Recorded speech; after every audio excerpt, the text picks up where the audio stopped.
ጤና ይስጥልኝ የቮያ ቴሌቪዥን ተከታታዮች ለዕለተ ሐሙስ ያልናቸውን ዜናዎች ይዘን ቀርበናል። እስከ መጨረሻው አብራችሁን ቆዩ።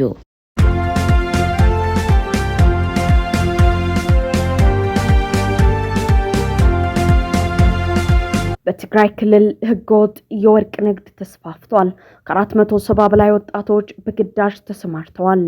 በትግራይ ክልል የሚገኘው ህገወጥ የወርቅ ንግድና ማዕድን ቁፋሮ ከጊዜ ወደ ጊዜ እየተስፋፋ መምጣቱን በከፍተኛ ኮንትሮባንዲስቶች የተመራ መሆኑን ቮያ ቴሌቪዥን ከቅርብ ምንጮች ያገኘው መረጃ ያሳያል።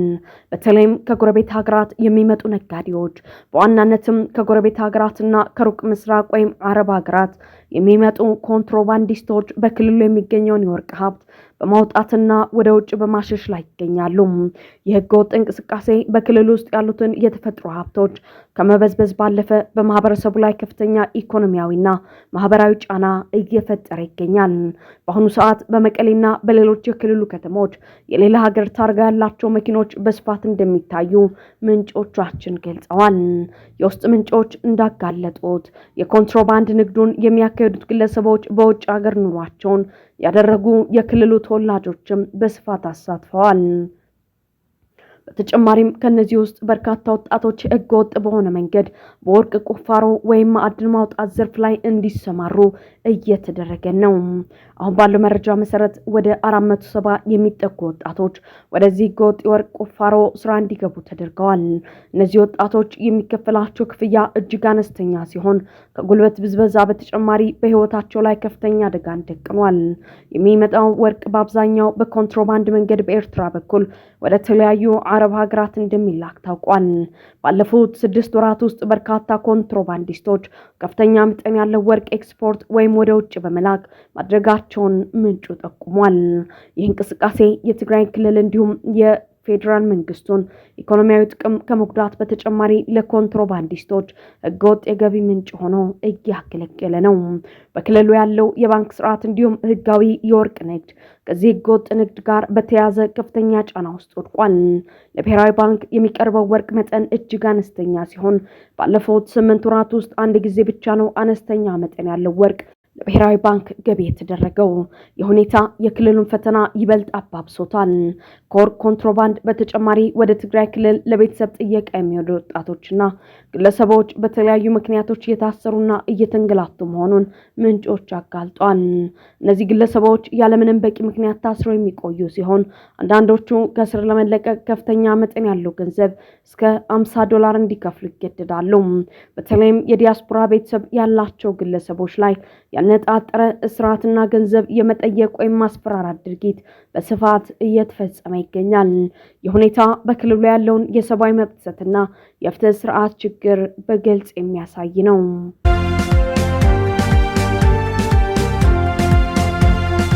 በቦትስዋና ወንዝ ውስጥ ከሰመጡት ኢትዮጵያውያን መካከል 5ቱ በህይወት ተገኙ። በቦትስዋና በህገወጥ መንገድ ወንዝ ለመሻገር ከሞከሩ 15 ኢትዮጵያውያን 10ሩ መስመጣቸውን ትላንት ዘግበ እንደነበር ይታወሳል። የዛምቢያ ባለስልጣናት ዛሬ በሰጡት መግለጫ እንደገለጹት ከነዚህ ውስጥ 5ቱ በህይወት መገኘታቸውን አስታውቀዋል። ቀሪዎቹን የመፈለግ ስራም እንደቀጠለ ገልጸዋል። ትላንት ከመስመጥ አደጋው የተረፉ 2 ኢትዮጵያውያን የተገኙ ሲሆን በቁጥጥር ስር መዋላቸውን መገለጹ አይዘነጋም። ኢትዮጵያኑ ሰኞ ዕለት ጨለማን ተገን አድርገው ዛምቢዚ ወንዝን በህገወጥ መንገድ በጀልባ ለመሻገር የሞከሩ ነበሩ። ይሁንና ጀልባ ወንዙ መሻገር ሳይችል ቀርቶ በመገልበጡ ይህ አደጋ ሊደርስ ይችላል። በርካታ ሚዲያዎች እንደሚገልጹ ስደተኞች ይህን ወንዝ በህገወጥ መንገድ ለመሻገር የሚሞክሩት ወደ ደቡብ አፍሪካ የሚወስደውን ህጋዊ ድንበር ፍተሻ ለማለፍ ነው። ዛምቢዚ ወንዝ በአፍሪካ 4ኛው ረጅም ወንዝ ሲሆን በዛምቢያ፣ አንጎላ፣ ናምቢያ፣ ቦትስዋና፣ ዚምባብዌ፣ ሞዛምቢክ ውስጥ የሚያልፍ ነው።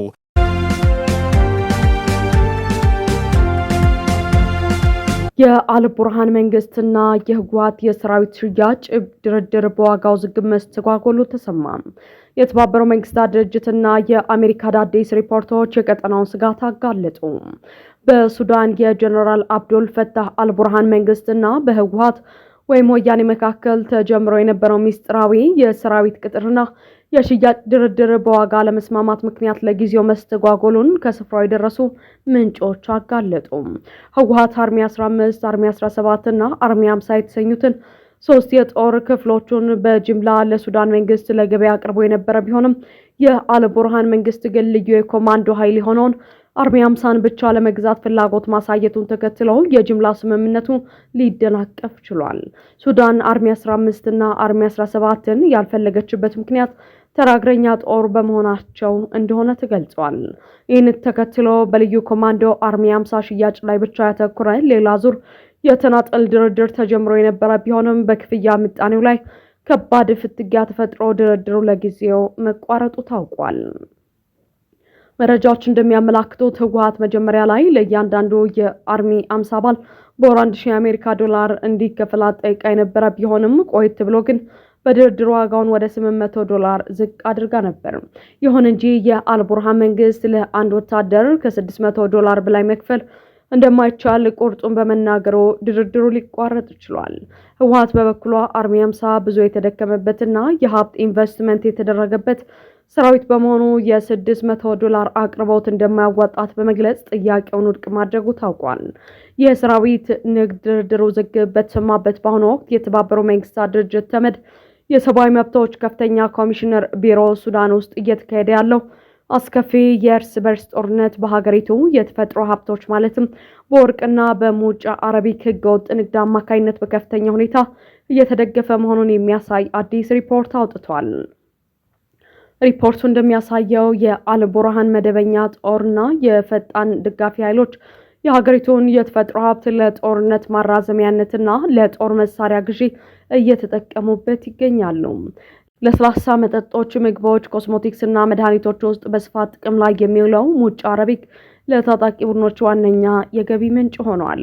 የተመድ ሪፖርት እንዳጋለጠው ጦርነቱ ከመጀመሩ በፊት ሱዳን ከ70 እስከ 80 በመቶ የሚሆነውን የዓለም የሙጫ አረቢካ አቅርቦት የምትሸፍንና 50 ሚሊዮን ህዝብ የሚያስተዳድርባት የነበረ ቢሆንም አሁን ግን በጎረቤት ሀገራት ማለትም በቻድ፣ ደቡብ ሱዳን፣ ኬንያ፣ ሊቢያ እና ግብጽ በኩል በሚደረጉ አዳዲስ የኮንትሮባንድ መስመሮች ንግዶ እየቀጠለ ይገኛል። በተጨማሪም ወርቅ ለጦርነት ዋነኛ የገንዘብ ምንጭ መሆኑ የተጠቀሰ ሲሆን በ2004 ዓ.ም በመንግስት ቁጥጥር ስር ካሉ አካባቢዎች $1.6 ቢሊዮን የሚያወጣ 28 ቶን ወርቅ በህጋዊ መንገድ የተላከ ቢሆንም ከግማሽ በላይ የሚሆነው የሀገሪቱ ወርቅ ግን በህገወጥ መንገድ በኮንትሮባንድ እየወጣ ጦርነቱን ለመቀስቀስ እየዋለ መሆኑን ተመድ አስታውቋል። ይህንን የጦርነት ኢኮኖሚ ለማስቆም ዓለም አቀፉ ማህበረሰብ ጥብቅ እርምጃ እንዲወስድ ተመድ አሳስቧል። ይህ በእንዲህ እንዳለ በተባበሩት መንግስታት ድርጅት የአሜሪካ ሚስዮን ባወጣው መግለጫ ፕሬዚዳንት ዶናልድ ትራምፕ በሱዳን ሰላም እንዲሰፍን ጽኑ ቁርጠኝነት እንዳላቸው አስታውቋል። አሜሪካ ጦርነቱንና ሁከቱን እያቀጣጠለ ያለውን የውጭ ሀገራት ወታደራዊ ድጋፍና ጣልቃ ገብነት ለማስቆም በከፍተኛ ደረጃ እየሰራች መሆኑን የገለጸው መግለጫው ሁሉም ተፋላሚ ወገኖች በአስቸኳይ ሁከቱን አቁመው ወደ ሰላም መንገድ እንዲመጡ ጥሪ አቅርበዋል።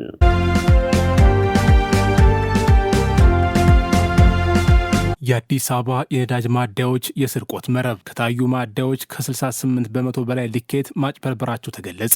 ሀበሻ ላለፉት 2 ዓመታት ይህንን የስርቆት መረብ በተደጋጋሚ ሲያጋልጥ የቆየ ቢሆንም ዛሬ የአዲስ አበባ ንግድ ቢሮ አደረግኩት ባለው ዓመታዊ የሜትር ምርመራ ከተፈተሹት ውስጥ 133 የነዳጅ ማደያዎች መካከል በ91 ላይ የልኬት ማጭበርበር መገኘቱ በከተማ የነዳጅ ንግድ ዘርፍ ውስጥ ያለው ስርቆትና ህገወጥነት ምን ያህል ስር የሰደደና ስልታዊ መሆኑን ይፋ አድርጓል። ይህ አስደንጋጭ አሃዝ ማለትም ከተገመገሙት ማደያዎች ውስጥ ከ68 በመቶ በላይ የሚሆኑት ሸማቹን ሲዘርፉ መገኘታቸው በህዝብ ዕለታዊ ኑሮና ኢኮኖሚ ላይ የሚፈጸመውን መጠነ ሰፊ ክህደት በግልጽ የሚያሳይ ነው። ቢሮ በመጨረሻም ወሰድኩት ባለው አስተዳደራዊና ህጋዊ እርምጃ መሰረት 3 ማደያዎች ከፍተኛ መጠን አጉድለው በመገኘታቸው የወንጀል ክስ የተመሰረተባቸው ሲሆን ሌሎች 3 ማደያዎች ደግሞ ከነዳጅ ትስስር እንዲታገዱም ተደርጓል። ይሁን እንጂ በግልጽ የስርቆት ወንጀል በተገኘባቸው ቀሪዎቹ 85 ማደያዎች ላይ የጽሁፍ ማስጠንቀቂያ ብቻ ተሰጥቶ ማለፉ የተቋሙን ጠንካራ የህግ አስከባሪነት ሚና ጥያቄ ምልክት ውስጥ የሚጥልና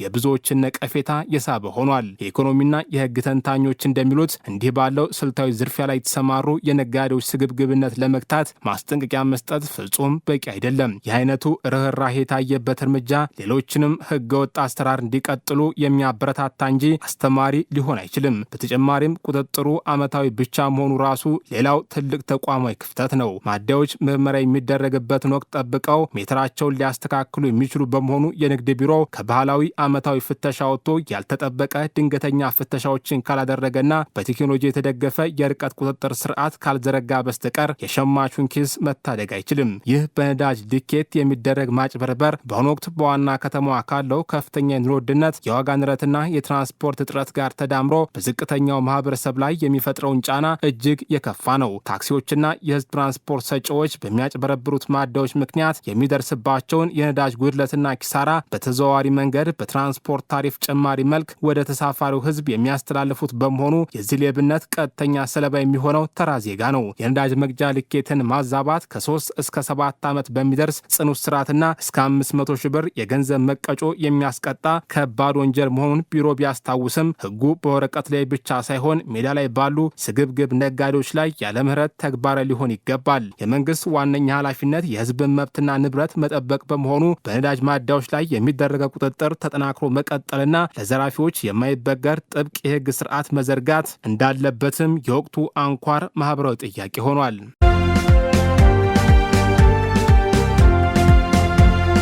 የመቀሌው የፖለቲካ መሰነጣጠቅ ወደ አዲስ አበባ ተዛመተም። ሌተናል ጀነራል ጻድቃን በህወሓት ላይ ሰልፍ ሲጠሩ ሰምሃል መለሰ ከፍተኛ ወታደራዊ መሪዎችን በኮንትሮባንድ አጋለጠች። በትግራይ ፖለቲካዊና ወታደራዊ ልሂቃን መካከል ለወራት ሲብላላ የቆየው ስር የሰደደ ክፍፍልና የውስጥ ቀውስ አሁን ወደ ከፋ ድራማዊ ምዕራፍ መሸጋገሩን የሚያሳዩ ተከታታይ ክስተቶች በአዲስ አበባና በመቀሌ ተሰምተዋል።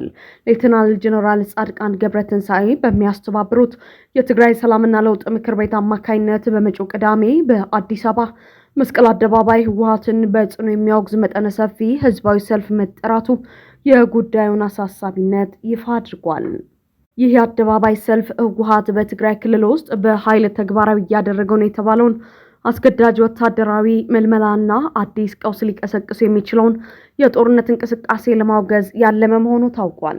የስምረት ፓርቲን ጨምሮ የተወሰኑ የትግራይ ተቃዋሚ የፖለቲካ ኃይሎችን ያካተተው ይህ ምክር ቤት የጠራው ሰልፍ ከአዲስ አበባ ከተማ አስተዳደር ይፋዊ ፈቃድ ማግኘቱ የተረጋገጠ ሲሆን በዋና ከተማዋና በአካባቢዋ የሚኖሩ በርካታ ቁጥር ያላቸው የትግራይ ተወላጆች በነቂስ ወጥተው ድምጻቸውን ያሰማሉ ተብሎ ይጠበቃል። ይህ በእንዲህ እንዳለ ውጥረቱን ይበልጥ ወደ ላቀ ደረጃ ያሸጋገረው ሌላው ክስተት የቀድሞው ጠቅላይ ሚኒስትር መለስ ዜናዊ ልጅ ሰምሃል መለስ በትግሃት ፖድካስት ላይ የሰጠችው እጅግ ፈንጂና ሂሳዊ መግለጫ ነው።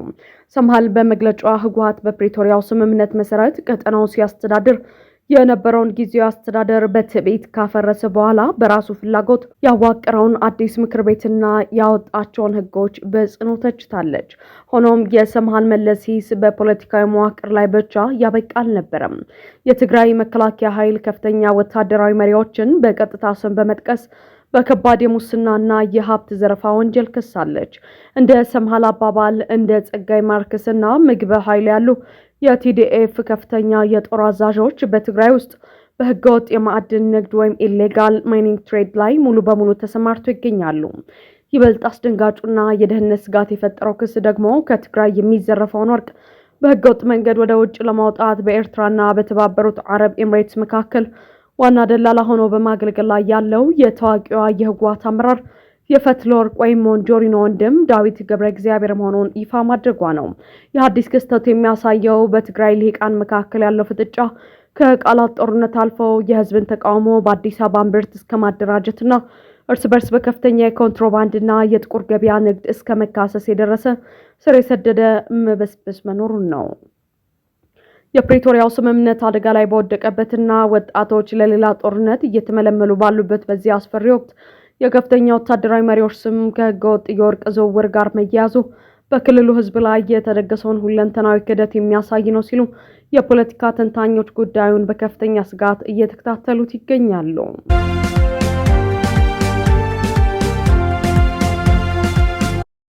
የትግራይ ክልል ባህልና ቱሪዝም ቢሮ የወይዘሪት ዜማን የአሸንዳ አምባሳደር ማዕረግ መሰረዙን አስታወቀ። ወይዘሪት ዜማ በ2017 በትግራይ ክልል በተደረገው የአሸንዳ አምባሳደር ውድድር ላይ አሸናፊ መሆኗ ይታወሳል። ይህን ተከትሎም የአሸንዳ አምባሳደር የሚል ማዕረግ ከክልሉ ባህልና ቱሪዝም ቢሮ ለማግኘት መቻሏ ይታወሳል። ነገር ግን ቢሮው ዛሬ ባወጣው መግለጫ ለዜማ የሰጣትን የአሸንዳ አምባሳደርነት ማዕረግ መሰረዙን ገልጿል።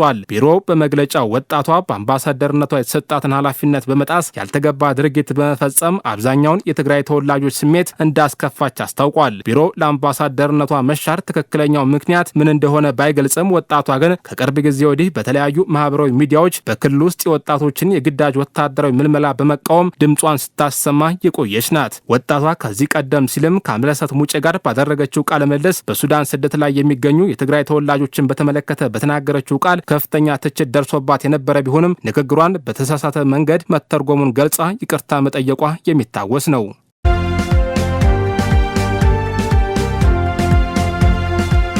አሜሪካ ጥቃት የምትሰነዝር ከሆነ ሁቲዎች የቀይ ባህር የነዳጅ መስመር እንዲዘጉ ኢራን መጠየቋ ተገለጸ። አሜሪካ በኢራን የኃይልና የኤሌክትሪክ መሰረተ ልማቶች ላይ ወታደራዊ ጥቃት የምትሰነዝር ከሆነ የየመኑ የሁቲ ታጣቂዎች በቀይ ባህር በኩል የሚያልፈውን ዓለም አቀፍ የነዳጅ ማስተላለፊያ መስመር ለመዝጋት ተዋግተው እንዲጠብቁ ቴህራን ጥያቄ ማቅረቧን ሮይተርስ የዜና ወኪል 3 የውስጥ ምንጮችን ዋቢ አድርጎ ዘገበ። የእርምጃ ቀደም ሲል ከተቀሰቀሰው ቀውስ ጋር ተዳምሮ በዓለም አቀፍ የነዳጅና የኃይል አቅርቦት ደህንነት ላይ አዲስና እጅግ ከፍተኛ ስጋት ደቅኗል። ይህ የውሳኔ ሀሳብ በኢስላማዊቷ ሪፐብሊክ ወይም ኢራን ከፍተኛ አመራሮች ዘንድ በስፋት ውይይት የተደረገበት ሲሆን መልእክቱም ለሁቲ ታጣቂዎች መተላለፉን ሁለት ከፍተኛ የኢራን ባለስልጣናትና ጉዳዩን በቅርብ የሚያውቁ የቀጠናው ምንጮች በሚስጥር ገልጸዋል። ይሁን እንጂ የስልታዊ ጥያቄ ለሁቲዎች እንዴት እንደተላለፈና የአሜሪካው ፕሬዝዳንት ዶናልድ ትራምፕ ባለፈው ማክሰኞ በኢራን መሰረተ ልማቶች ላይ ጥቃት ለመሰንዘር ካስጠነቀቁ በኋላ ስለመሆኑ በዝርዝር የተጠቀሰ ነገር የለም። ለሁቲ ቡድን ቅርብ የሆኑ ምንጮች እንደገለጹት ታጣቂዎች በቀይ ባህር መግቢያ በሆነው በባቢል መንደብ ስትሬት አቅራቢያ በሁዴይዳ ከፍተኛ ቦታዎችና በአደን ባህረ ሰላጤ በሚያዋስኑ የመን ከፍተኛ ቦታዎች ላይ በርካታ ሚሳኤሎችና ድሮኖችን በማሰማራት በንግድ መርከቦች ላይ ጥቃት ለመሰንዘር ዝግጅታቸውን ሙሉ በሙሉ አጠናቀው ትዕዛዝ በመጠበቅ ላይ ናቸው። በየመን የሚገኙት የኢራን አብዮታዊ ጠባቂ ጦር ተወካዮች የባቢል መንደብ ስትሬት የሚዘጋበትን ትክክለኛ ጊዜ የመወሰን ሙሉ ስልጣን እንደሚኖራቸው ምንጩ አክሏል። በአሁኑ ወቅት የሆርሙዝ ስትሬት በኢራን ሙሉ በሙሉ ተዘግቶ ባለበት ሁኔታ ሁቲዎች በቀይ ባህር የንግድ መርከቦች ወይም ወደቦች ላይ አዲስ ጥቃት የሚሰነዝሩ ከሆነ የመካከለኛው ምስራቅ ሁለት ዋና የነዳጅ ኤክስፖርት መስመሮች በአንድ ጊዜ እንዲስተጓጎሉ ያደርጋል።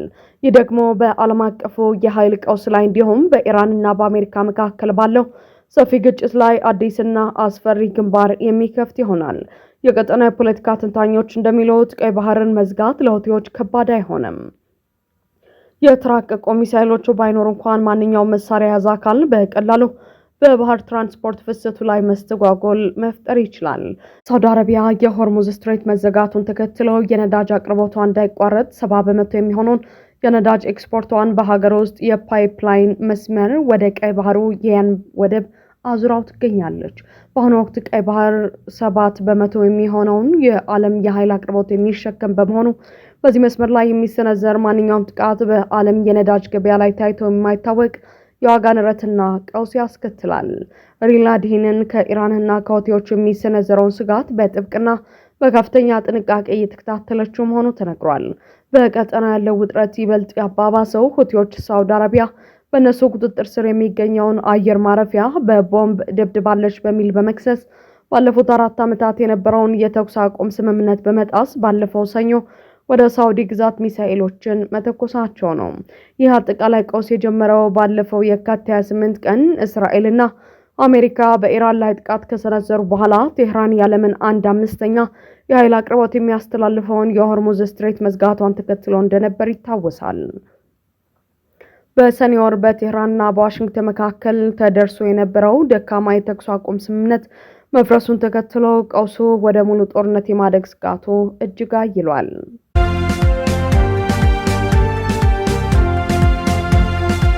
ከጥሬ ምርት ላኪነት ወደ እሴት ጭማሪ የቻይናው ኩባንያ በኢትዮጵያ ቡና ኢንዱስትሪ ፓርክ ለመገንባት ማቀዱ ፈተናና ተስፋው። የኢትዮጵያ ቡና በብዛት በጥሬው እሴት ሳይጨመርበት ለዓለም ገበያ የማቅረብ የዘመናት የታሪክ ስህተት አሁን በአዲስ የውጭ ኢንቨስትመንት አቅጣጫ ሊቀይር እንደሚችል የሚያመላክት ስምምነት ተፈረመ። የቻይናው ታዋቂ የቡና አቀነባባሪ ሁዩቺዋን ዩንጉዮ በኢትዮጵያ ግዙፍና የተቀናጀ የቡና ኢንዱስትሪያል ፓርክ ለመገንባት የሚያስችለውን የመግባቢያ ሰነድ ከኢትዮጵያ ኢንቨስትመንት ኮሚሽን ጋር ተፈራርሟል። የኩባንያው የቦርድ ሰብሳቢ ዋንጎ ሺዮንጎ በፊርማው ስነ ስርዓት ላይ እንዳረጋገጡት ተቋማቸው ገና እንደ አውሮፓውያን አቆጣጠር ከ2019 ጀምሮ በቻይናው ሄናን ግዛት በከፈተው የቡና ማቀነባበሪያ ፓርክ የኢትዮጵያን ቡና እያቀነባበረ ለቻይናውያን ገበያ ሲያቀርቡ ቆይተዋል። አሁን ደግሞ ይህንን የማቀነባበር ሂደት ወደ ቡና መገኛ ኢትዮጵያ በማምጣት በዘርፉ ላይ ያለውን የኢንቨስትመንት ፍላጎት ወደ ተግባር ለመቀየር መወሰኑ የብዙዎችን ትኩረት ስቧል። የኢኮኖሚና የግብርና ተንታኞች ይህንን ዜና በሁለት ሂሳዊ እይታዎች ይመለከቱታል።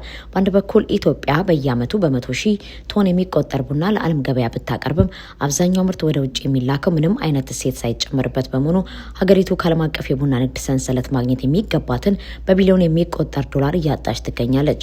የዓለም የቡና ገበያ ትርፍ በአብዛኛው የሚሰበስበው ምርቱን በሚቆሉት በሚያቀርባብሩትና በሚያሽጉት ምዕራባውያንና የእስያ ኩባንያዎች እጅ ነው። በመሆኑም ይህ የቻይና ኩባንያ ቴክኖሎጂውን ካፒታሉን ይዞ ወደ ኢትዮጵያ መግባቱ ይህንን ብዝበዛ በማስቀረት ቡናን እዚህ እሴት ጨምሮ በቀጥታ ወደ ውጭ ለመላክና የውጭ ምንዛሪ ገቢን ከፍ ለማድረግ ትልቅ በር ይከፍታል። በሌላ በኩል ግን የዚህ አይነቱ የመግባቢያ ስምምነት በወረቀት ላይ ብቻ ፈርሞ ወደ ተግባር ሳይገባ መቅረት በኢትዮጵያ የተለመደ በመሆኑ መንግስት ስምምነቱ መሬት እንዲነካ ጥብቅ ክትትል ማድረግ ይጠበቅበታል። ከዚህ ባሻገር ግዙፍ የውጭ ኩባንያዎች ወደ ዘርፉ ሲገቡ የአካባቢውን አርሶ አደር ፍትሃዊ ተጠቃሚነት ማረጋገጥና ትክክለኛ የቴክኖሎጂ ሽግግር መኖሩን አስቀድሞ በሕግ ማሰር ያስፈልጋል። የቻይና ኩባንያ መምጣት ለሀገር ውስጥ አነስተኛ አቀነባባሪዎች የስጋት ምንጭ እንዳይሆንና የገበያ ሞኖፖል እንዳይፈጠር ጠንካራ የፖሊሲ ቁጥጥር ሊደረግበት ይገባል የሚለው የባለሙያዎች የሰላ ትችትና ማሳሰቢያ ነው። መንግስት የውጭ ቀጥታ ኢንቨስትመንት ሲስብ የሀገር ውስጥ አምራቾችን አቅም የሚያዳክም ሳይሆን አብሮ የሚያሳድግ የውድድር ሜዳ መፍጠር ዋነኛ የቤት ስራው ሊሆን ይገባል።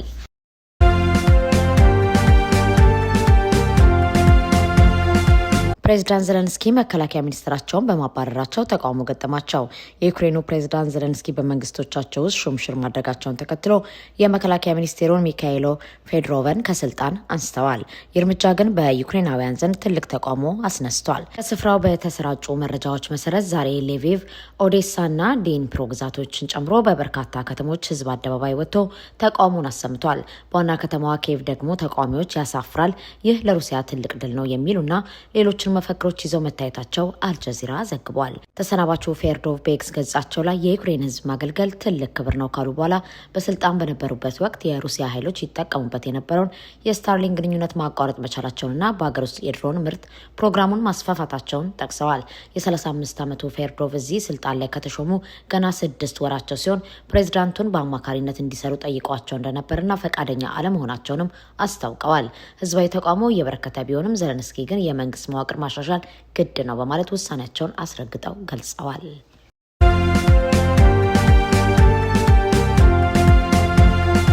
ፊፋ በአርጀንቲና ላይ ምርመራ እንዲያደርግ የቀረበውን ሀሳብ እንደሚደግፉ የእንግሊዝ ጠቅላይ ሚኒስትር ገለጹ። በትናንትናው የዓለም ዋንጫ የግማሽ ፍጻሜ ጨዋታ አርጀንቲና እንግሊዝን 2-1 ማሸነፏ ይታወቃል። ዳኛው የጨዋታውን መጠናቀቅ የሚያበስረውን ፊሽካ እንደነፋ የተወሰኑ የአርጀንቲና ተጫዋቾች ባነር ይዘው ታይተዋል። ይህ ባነር ላማልቪናስ ሰን አርጀንቲና የሚል ጽሑፍ የሰፈረበት ሲሆን ትርጓሜው ፎክላንድ ደሴት የአርጀንቲና ናት የሚል ነው። ይህ ድርጊት በአርጀንቲና ላይ የዲሲፕሊን ቅጣት ሊያስከትል የሚችል ሲሆን ፊፋ በጉዳዩ ላይ ምርመራ እንዲያደርግም ተጠይቋል።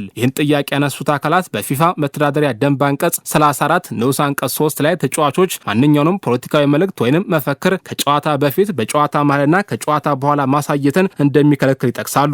የፎክላንድ ደሴት የተመለከተው መልእክትም ፖለቲካዊ ይዘት ያለው መሆኑን ያስረዳሉ። የእንግሊዝ ጠቅላይ ሚኒስትር ኬር ስታርመር የተነሳው ምርመራ ጥያቄ እንደሚደግፉም ገልጸዋል። ጠቅላይ ሚኒስትሩ የአርጀንቲና ተጫዋቾች ያንን ባነር ይዘው ሲመለከቱ ምን እንደተሰማቸው ጠይቀው ሲመልሱ የዓለም ዋንጫ ማግኘት ባንችልም ፎክላንድ ደሴት ግን የኛ ነው፣ በደሴቱ ላይ ያለ አቋም ግልጽ ነው፣ ከኛ እጅ ማንም ሊያወጣው አይችልም ብለዋል። ጨምሮም በዚህ ጉዳይ ላይ ትልቅ እርምጃ የመውሰድ ኃላፊነት ያለበት ፊፋ ነው፣ ምክንያቱም እጅግ አስደሳችና መዝናኛ በሆነው ዓለም ዋንጫ የፖለቲካ መልእክት ማስተላለፍ ተገቢ አይደለም፣ እግር ኳስን ለፖለቲካ ንግድ መዋል ቅጣትን ያስከትላል በማለት አስረድተዋል። ስለ ፍጻሜው ግጥሚያ ተጠይቀው ለሁለቱም ቡድኖች ጥሩ ጨዋታ እንዲሆንላቸው እመኛለሁ፣ በተለይ ለስፔን ማለታቸውን ዘጋርዲያን ዘግቧል።